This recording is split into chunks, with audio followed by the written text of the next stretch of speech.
Starting से बताएंगे, already बता के तो बन तो हो। चलो यहाँ पे हमने देखे बाटे विलयन के प्रकार, ठीक बा। पहला बाटे संतृप्त विलयन। संतृप्त विलयन कोना कइली जब एक निश्चित टेम्परेचर पे, फिक्स टेम्परेचर पे, ठीक बा। जैसे मान के चलो यहाँ पे हम टेम्परेचर ले लेनी, एक बीकर ले लेनी और यहाँ पे एक फिक्स टेम्परेचर देता है, जैसे मान के चलो 70 डिग्री या फिर 80 डिग्री, और यहाँ पे हम लिक्विड ले लेंगे जैसे कि पानी, और पानी में हम नमक घुलावत बानी, ठीक बा। तो एक फिक्स टेम्परेचर पे अगर नमक घुलाते जाए तो एक ऐसा टाइम है कि जो घुलल बंद हो जाए, ठीक बा। यानी जितना मात्रा में घुले के रहे वो मात्रा में वो नमक या फिर पानी चीनी घुल चुकल बाटे, तो उस विलयन के हमनी के का कहल जा संतृप्त विलयन। यानी अब ओकरा में और भी विलय की मात्रा नइखे घुल सकल, तो वो कहलाई संतृप्त विलयन।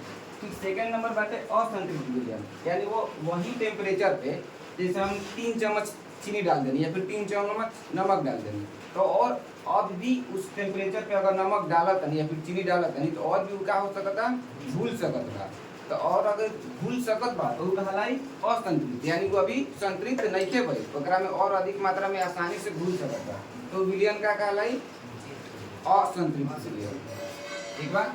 और थर्ड बात है अति संतृप्त। अति संतृप्त मतलब बोला अगर संतृप्त हो गई बाटे, यानी अब ओकरा में अधिक मात्रा में घुले के रहे जितना घुल चुकल बा अब ना घुली, लेकिन घुलना के बाद भी धके और चम्मच या फिर 2 चम्मच 3 चम्मच चीज धके हम डाल देनी, चीनियों को चाहे नमक को, तो वो घुली ना का हो जाई, पेंदी में जाकर बैठ जाई, चाहे वही में घुलत रहे, जो कि आसानी से दिखलाई दे सकत बा आँख से।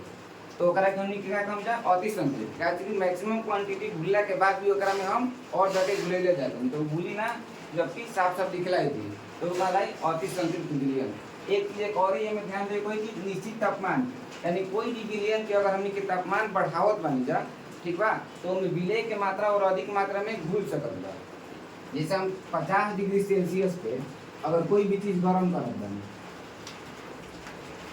ठीक बा, 50 डिग्री सेल्सियस पे अगर कोई भी चीज गर्म करत बानी तो ओकरा में मान के चला कि 5 चम्मच चीनी घुलल, ठीक बा, और वो संतृप्त हो गई, लेकिन टेम्परेचर बढ़ा के अब हम कितना कर देनी हम 80 डिग्री सेल्सियस, तो पहले में कितना चम्मच घुले लेनी 3 चम्मच या फिर 5 चम्मच जितना भी घुले, मान के चलो 5 चम्मच घुल चुकल बाटे, ठीक बा। और टेम्परेचर 30 डिग्री अधिक कर देनी, तो अब 5 चम्मच के बजाय ओकरा में 7 चम्मच आसानी से घुल सकत बा। यानी टेम्परेचर के इंक्रीज करम जा, बढ़ाएम जा, तो विलय के मात्रा भी बढ़ सकत बा। तो ये चलते यहाँ पे एक मेंशन कइली कि निश्चित टेम्परेचर, यानी टेम्परेचर एक फिक्स रखे के बा। क्लियर? यही रहे संतृप्त, असंतृप्त और अति संतृप्त। क्लियर?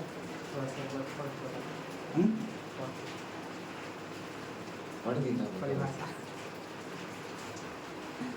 पहला संतृप्त विलयन के डेफिनेशन यहाँ पे बाटे कि किसी निश्चित तापमान पर वह विलयन जिसमें विलय की अधिकतम मात्रा घुल चुकी है, यानी एक फिक्स टेम्परेचर पे वैसा विलयन जो ना विलय घुल चुकल बाटे अधिक मात्रा में और उसमें ना घुली, तो विलयन हमने की कहलाई संतृप्त विलयन। असंतृप्त माने किसी निश्चित टेम्परेचर पर यानी तापमान पर विलयन जिसमें विलय की और अधिक मात्रा घुल सकती है, यानी और भी विलय ओकरा में आसानी से घुल सकत बा, तो कहलाई असंतृप्त। अति संतृप्त में ऑलरेडी संतृप्त हो चुकल बा, यहाँ पे ऑलरेडी मेंशन कइल बा कि वो संतृप्त विलयन, यानी विलयन पहले से का बाटे संतृप्त बाटे, संतृप्त होने के बावजूद भी ओकरा में हमनी के अधिक मात्रा में घुलावल बाटे विलय के, तो उ का कहलाई अति संतृप्त, यानी संतृप्त भइला के बाद भी विलयन के अधिक मात्रा में घुलावल बाटे, तो अति संतृप्त विलयन कहलाई। डेफिनेशन तीनों के यहाँ पे लिखल बाटे, उतार लेते हैं।